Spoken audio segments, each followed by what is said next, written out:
ඉතින් අලුතෙන් බිස්නස් එකක් හරි ෂොප් එකක් හරි මොකක් හරි ඕපන් කරන්න ඉන්න ඔයා මේක කියන්න කලින් මං කියන්නම් අපේ පැත්තේ සුපර් මාකට් එකකට වෙච්ච කතන්දරයක්. ඉතින් හොඳ සුපර් මාකට් එකක් ලස්සනට හදලා රෙන්ට් එක ලක්ෂයකට උඩින් යන සුපර් මාකට් එකක් ඕපන් කරා. ඉතින් ඕපන් කරා බඩු දාලා තියෙනවා.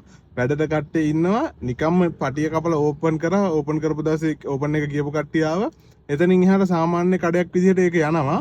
හැබැයි අලුතෙන් කස්ටමර්ස්ලව ගන්න එයාට මුකුත් කරගන්න බැරුව ගියා. ඒ කියන්නේ දැන් මෙහෙමනේ. ඒ සුපර් මාකට් එක එන්න කලින් ඒ ගමේ අපේ ගමේ මිනිස්සු කෑවේ බීවේ නැද්ද? බඩු ගත්තේ නැද්ද? නෑනේ බඩු ගත්තනේ. එතකොට අපි පුරුදු වෙලා ඉන්නවා කඩේකින් ගිහිල්ලා බඩු ගන්න. මම වගේම අනිත් මිනිස්සුත් පුරුදු වෙලා ඉන්නවා කඩේකින් ගිහිල්ලා බඩු ගන්න. දැන් අලුත් සුපර් මාකට් එකක් ආපුවම එයාට පුරුදු වෙච්ච කස්ටමර්ස් නෑනේ. එයා අර පිටේ ඉන්න කස්ටමර්ස්ලා ඇදලා ගන්න ඕනේ.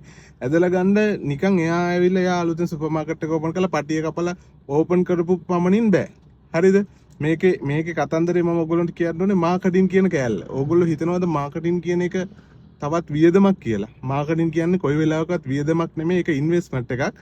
ඒක හැම තිස්සෙම ඔයාට ප්‍රතිඵල ගෙනල්ලා දෙනවා. ඉතින් ඔයා බඩු දාන්න, කඩේ AC කරන්න, කඩේට සේවකයෝ දෙන්න, එයාලට ටී-ෂර්ට් එකක් ගහන්න, ඒවට වියදම් කරනවා වගේම මාකටිං එක. මොකද ඔයා දැන් මෙහෙම දැන් ෂොප් එක අරිද්දි ඒ පිපිරිල්ල දෙන්න ඕනේ. ඒ බ්ලාස්ට් එක දීලා තමයි ෂොප් එක අරින්න ඕනේ. ඒ කියන්නේ ෂොප් එකක් මොකක් හරි එකක් ඕපන් කරද්දි ටිකක් තියෙන්න ඕනේ මේ ෂෝ එකක් තියෙන්න ඕනේ. මාකටිං පාරක් තියෙන්න ඕනේ. හොඳට ප්ලෑන් කරලා කරන්න ඕනේ. මේක එකින් එකට වෙනස්. හරිද?